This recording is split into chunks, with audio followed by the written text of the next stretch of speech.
Welcome back friends, मैं हूं प्रमोद और आप देख रहे हैं इलेक्ट्रिकल क्लासेस यूट्यूब चैनल। तो इससे पहले की वीडियो में हम देख चुके हैं अपनी डीसी मशीन्स के बारे में और एसी मशीन्स के बारे में। हमने इंट्रोडक्शन लेक्चर लिया था पहले हमने देखा था कि अपनी इलेक्ट्रिकल मशीन्स होती क्या है। उनको हमने दो पार्ट्स में डिवाइड किया था, पहले डीसी मशीन, दूसरी ली थी हमने एसी मशीन।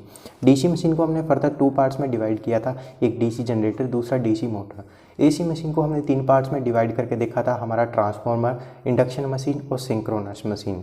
उसके बाद में हमने डीसी मशीन की कंस्ट्रक्शन के बारे में मेन बात की थी। डीसी मशीन में क्या क्या पार्ट होते हैं, जैसे उसके अंदर स्टेटर फ्रेम होता है, स्टेटर के अंदर क्या क्या चीज़ें आ जाती है सारी हमने, जैसे पोल देखा था, उसकी स्टेटर वाइंडिंग जिसको फील्ड वाइंडिंग बोलते हैं। हमने रोटर के बारे में स्टडी की थी, रोटर का क्या काम होता है, मेनली रोटर में क्या क्या पार्ट्स होते हैं।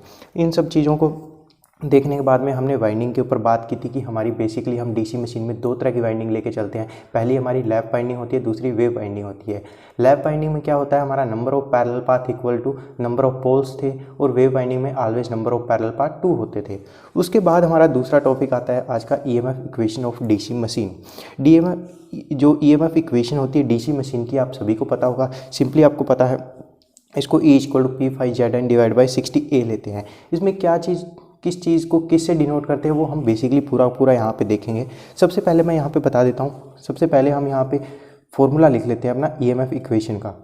तो ईएमएफ इक्वेशन होती है, एवरेज इंड्यूस्ड ईएमएफ होती है, वो होती है अपनी E equal to P∅Zn divide by 60A। अब इसको हम पूरा देखेंगे क्या क्या होता है चीज़। ये होती है average induced EMF, average induced EMF. इसमें हम किस चीज़ को किससे डिनोट करते हैं, सबसे पहले हम इसमें लेके चलते हैं ई को। ई का मैंने आपको बता दिया, ई होती है आपकी एवरेज इंड्यूस्ड ईएमएफ। उसके बाद में हम इसमें देखते हैं अपना फ्लक्स, फाई क्या होता है। फाई को हम फ्लक्स से डिनोट करते हैं, फ्लक्स पर पोल लेके चलते हैं, फ्लक्स पर पोल।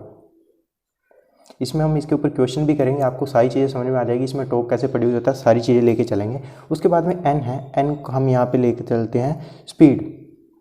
बेसिकली स्पीड हम आरपीएम में लेके चलते हैं। उसके बाद में एन के बाद में आता है जेड। जेड क्या होता है, नंबर ऑफ टोटल कंडक्टर्स होते हैं, Z number of total conductors. उसके बाद इसके बाद देखेंगे हमारे पास ए क्या होता है, पर नंबर ऑफ पैरेलल पाथ्स होते हैं, जो कि मैंने आपको पिछले लेक्चर में भी बताया था, नंबर ऑफ पैरेलल पाथ। उसके बाद हम इसमें देखेंगे सिंपली, ये होने के बाद में अब सबसे पहले देखिए, अगर अपने पास एक कंडक्टर है, उसको एक रेवोल्यूशन दिया जाए तो उसमें क्या प्रोड्यूस होता है, इसको हम देखेंगे flux cut by the one conductor in one revolution. तो अगर हम कोई भी एक कंडक्टर का एक रेवोल्यूशन देते हैं तो उससे P∅ फ्लक्स कट होगा एक पोल के थ्रू, ठीक है।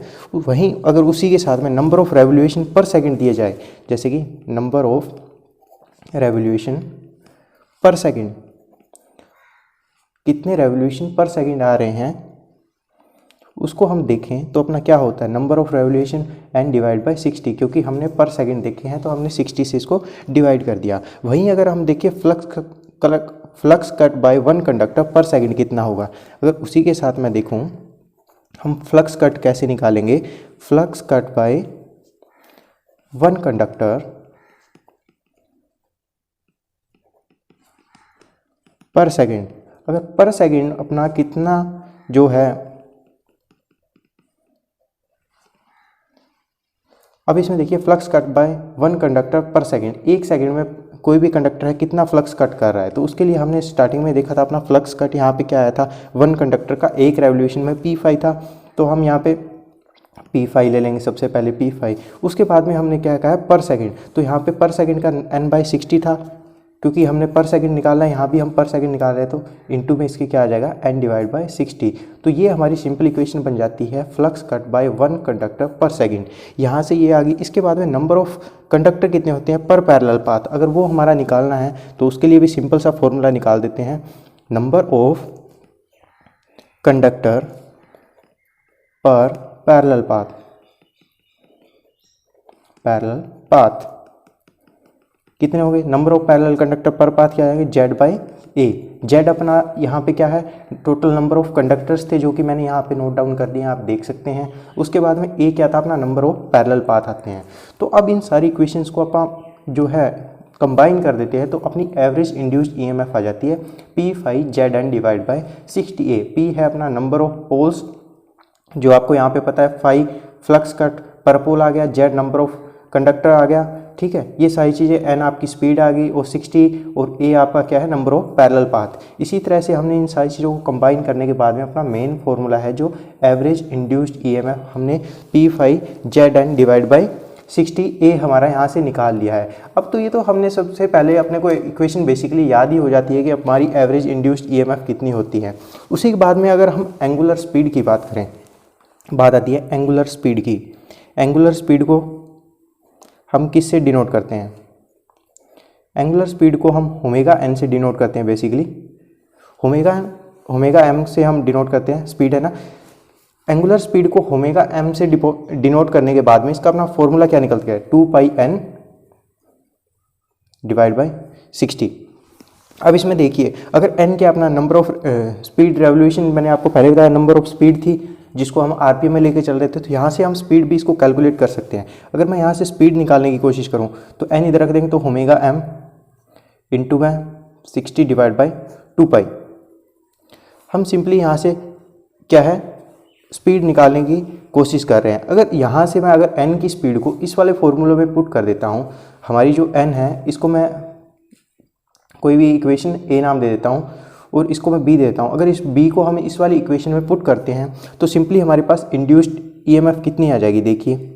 अब सबसे पहले मैं n तक जाता हूँ, यहाँ पे देखिए P∅Z डिवाइड बाई 60A था। अगर मैं n की जगह, जो ये n था, n की जगह ये वाली मैं पुट कर देता हूँ यहाँ पे वैल्यू, तो आप यहाँ पे देखेंगे हमारे पास आ जाएगी omega M into 60 divide by 2π आ गया। तो यहाँ पे हम लिख देंगे 2π।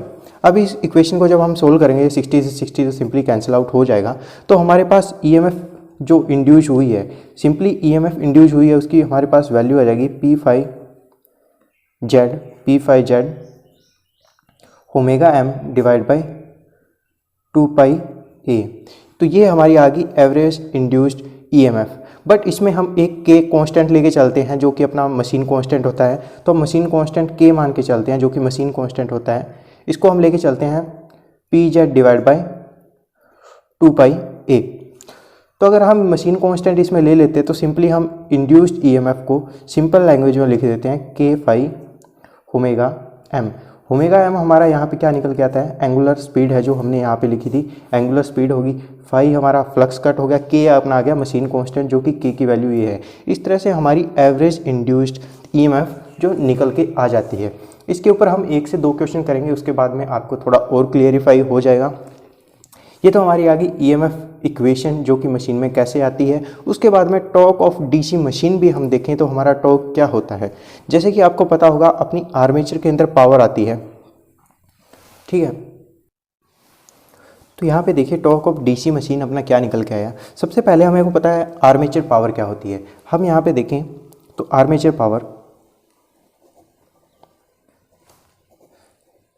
पावर को हम यहाँ पे सिंपली PA से डिनोट करते हैं, पावर ऑफ आर्मेचर। इसको हम 2 तरह से लिख सकते हैं। एक तो होती है अपनी EBIA, इसको मैं इक्वेशन नंबर 1 नाम दे देता हूँ, और वहीं पे हम आर्मेचर पावर को डिनोट कर सकते हैं T into omega M. T अपना टॉर्क हो गया, ओमेगा एम अपनी एंगुलर स्पीड होगी। इसको मैं इक्वेशन नंबर 2 नाम दे देता हूँ। इन दोनों को हम कंपेयर करके अपना टॉर्क है जो मशीन का निकाल सकते हैं। इनको सिंपली मैं 1 और 2 को हम पुट कर लेते हैं इक्वेशन 1 और 2 से, इक्वेशन 1 और 2 को जब हम यहाँ पे यूज करेंगे तो एक साइड मैं इक्वेशन 1 ले लेता हूँ EBIA, दूसरी साइड हम ले लेते हैं T ओमेगा एम। तो आप सिंपली यहाँ पे कंपेयर करेंगे तो आप देख सकते हैं, देखिए हमारे पास यहाँ पे क्या आ गया, T ओमेगा एम आ गया। यहाँ पे अपना क्या है EBIA, और EB या फिर EA आप ले लेते हैं, जो भी बैक ईएमएफ है, जो इंड्यूस ईएमएफ है मैं उसी का लेके चल रहा हूँ, ठीक है। जब जनरेटर के केस में आएगा तो हम यहाँ पे EB ले लेते हैं क्योंकि वो बैक ईएमएफ है जो इंड्यूस हुई है, और मोटर के केस में EA ले लेते हैं। सिंपली यहाँ पे हम EA लेके चल रहे हैं, दोनों केस में सेम मान के चलिए।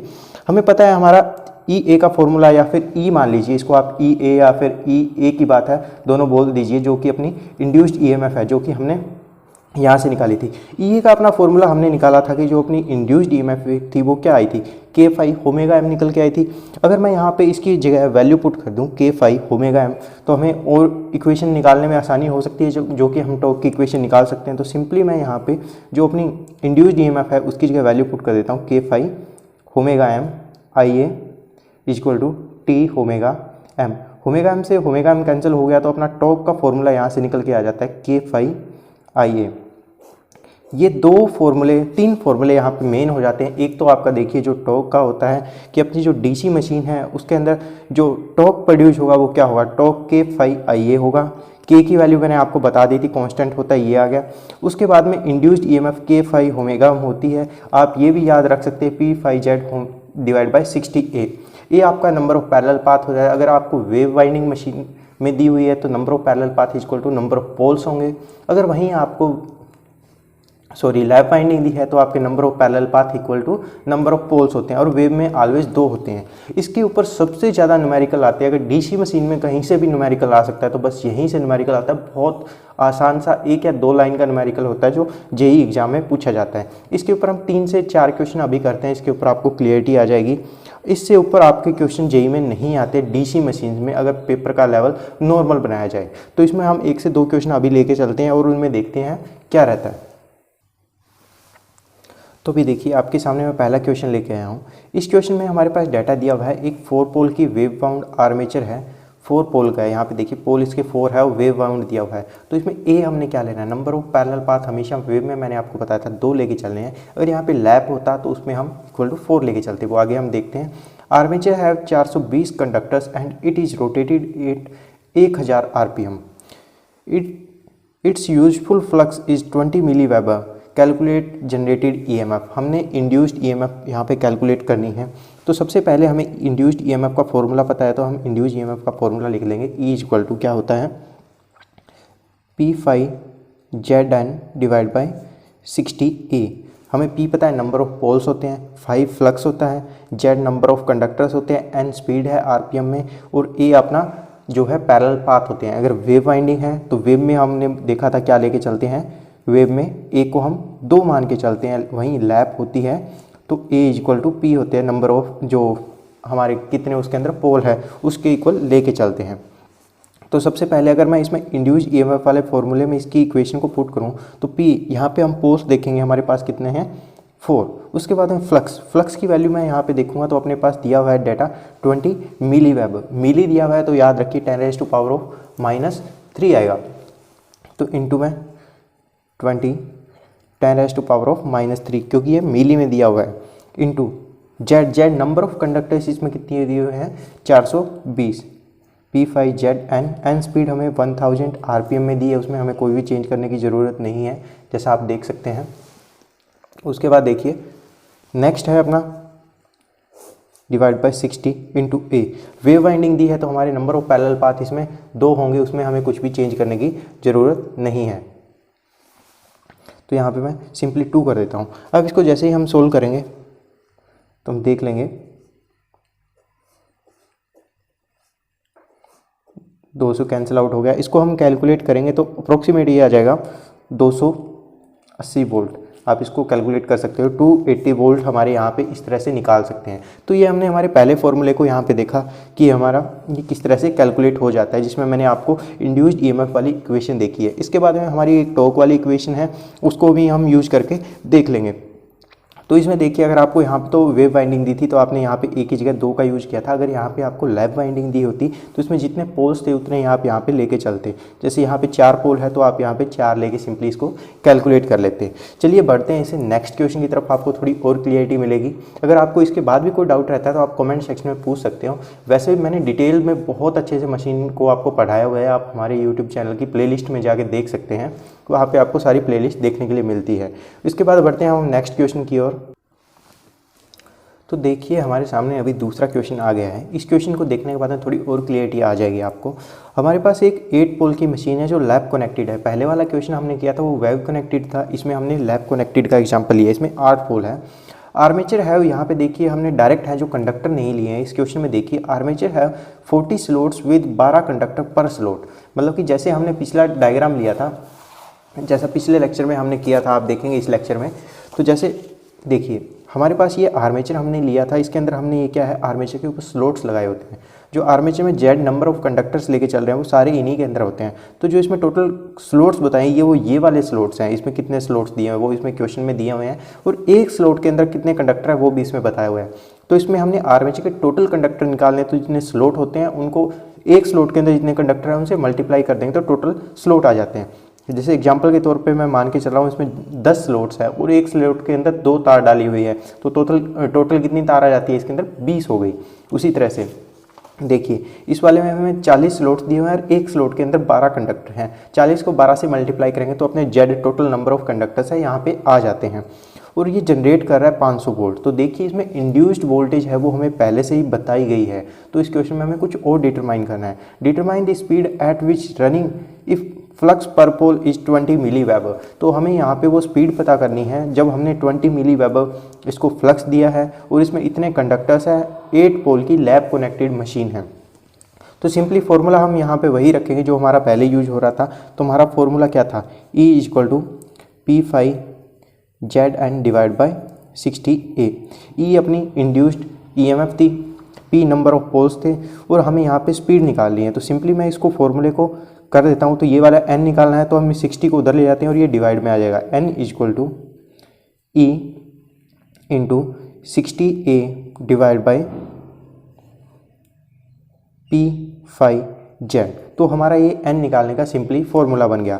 अब n को हमने कैलकुलेट करना है। तो देखिए हमारे पास क्या क्या डेटा दिया हुआ है वो हम यहाँ पे पुट कर लेंगे। E की वैल्यू आप देखिए हमारे पास पहले से ही 500 वोल्ट दी हुई है, 500 × 60। ए अपना क्या है, नंबर ऑफ पैरेलल पाथ होते हैं, लैब दिया है 8 पोल है तो 8 ही इसमें क्या होंगे, पैरेलल पाथ होंगे। तो हम यहाँ पे 8 लेके चलते हैं। P हमारे 8 दिए हुए हैं। फ्लक्स अपना कितना दिया हुआ है इसमें आप देखेंगे तो 50 मिली वेबर दिया हुआ है, 50 मिली वेबर है।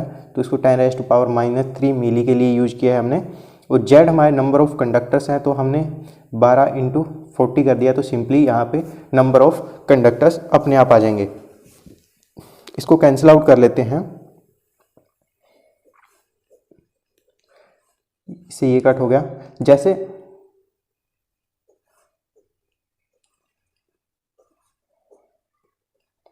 हम सिंपली इसको कैंसिल आउट कर लेंगे। कैंसिल आउट करने के बाद में हमारे पास सारी वैल्यू निकल के आ जाएगी 1250 RPM। आप सिंपली इक्वेशन कैलकुलेशन कर लीजिएगा। कैलकुलेशन करने के बाद में हमारे पास ये वैल्यू निकल के आ जाती है 1250 RPM। इसी तरह से आप देखिए हमारे जो जितने भी क्वेश्चन आएंगे इंड्यूस्ड EMF के ऊपर आते हैं, उसी तरह से हम इसको कैलकुलेट कर लेते हैं। अगर इसी क्वेश्चन में हमारा पूछा हुआ था पहले ये अब इस तरह से चल रही है अपनी मशीन, इतनी जो है इंड्यूस कर रही है, इस RPM पे चल रही है, तो इससे आप बिल्कुल वैसे भी कैलकुलेट कर सकते हैं कि अगर ये वेव पे चलाई जाती है तो कितने से चलती या कुछ और। चलिए उसके ऊपर भी मैं आपको एक क्वेश्चन करवा देता हूँ, आपको थोड़ी सी और क्लियरिटी आ जाएगी। तो दूसरा क्वेश्चन आप ये मान के चलिए, जैसे हमारा यही वाला क्वेश्चन है, इसमें हमने मान के चला ये अपनी लैप वाइंडिंग मशीन थी। अगर मैं ये कहता हूँ ये 500 वोल्ट जैसे प्रोड्यूस कर रही थी, इन्होंने भी दिया हुआ है और हमने लैब पे इसकी जो है RPM कैलकुलेट कर लिया है, 1250 RPM पे ये मशीन चलेगी। अगर मैं कहता हूँ इसी सेम मशीन को आप जो लैप वाइंडिंग से कनेक्टेड है मोटर को, इसको लैब से चेंज करके मोटर को वेव में ले जाइए। वेव में ले जाने के बाद में इसकी वोल्टेज है वो ड्रॉप नहीं होनी चाहिए, वो आपकी सेम 500 वोल्ट ही प्रोड्यूस करनी चाहिए। तो मोटर की स्पीड क्या हो जाएगी?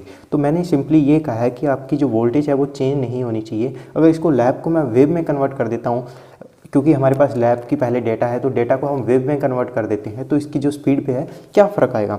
उसके लिए हम सिंपली सा एक फॉर्मूला ले लेते हैं। जो स्पीड होती है पहले स्पीड लैब की ले लेते हैं, डिवाइड बाई ए लैब number of parallel path equal to n wave divide by, जो इसमें पैरेलल पाथ तो 2 ही होते हैं। ये सिंपल सा एक छोटा सा फॉर्मूला है जिसे आप कैलकुलेट कर सकते हैं। जो हमारी कोई भी स्पीड है उसको अगर हमने लैब पे कैलकुलेट किया तो हम उसको वेव में निकाल सकते हैं। अगर हमने पहले वेव में कैलकुलेट किया है तो उसमें लैब में कैलकुलेट कर सकते हैं। जैसे देखिए n हमारी स्पीड है लैब के केस में, हमारी हमने कैलकुलेट की थी, कितनी आई थी 1250 RPM divide by L parallel path lab के केस में कितने होते हैं, हमने बताया जितने पोल होते हैं उतने ही उसमें पैरेलल पाथ होंगे। तो हमारे पास 8 पोल है तो 8 हमारे पैरेलल पाथ होंगे।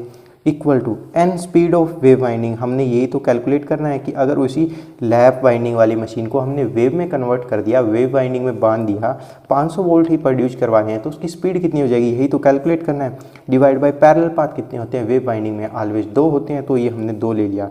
इसको हम सोल्व आउट करेंगे तो ये हमारा निकल के आ जाएगा 4 और इसे काटेंगे तो 3 1 2.5 अप्रोक्सीमेट 312.5 आरपीएम ऐसा कुछ आ रहा है, आप इसको चेक कर लीजिएगा, आई थिंक यही आएगा 312.5 आरपीएम। तो देखिए जैसे हमने लैब से इसको वेव में कन्वर्ट किया, इसकी स्पीड चेंज होगी, आप इसको कैलकुलेट करके देख सकते हैं। आपके पास इंड्यूस ईएमएफ का ये फॉर्मूला है, हमने स्पीड का लिया है। अगर आप इसमें भी लैब में ए जो हमने 8 लेके चले थे, अगर आप इसमें 2 रख के कैलकुलेट करोगे तो हमारे 312 आरपीएम ही यहाँ पे कैलकुलेट होंगे।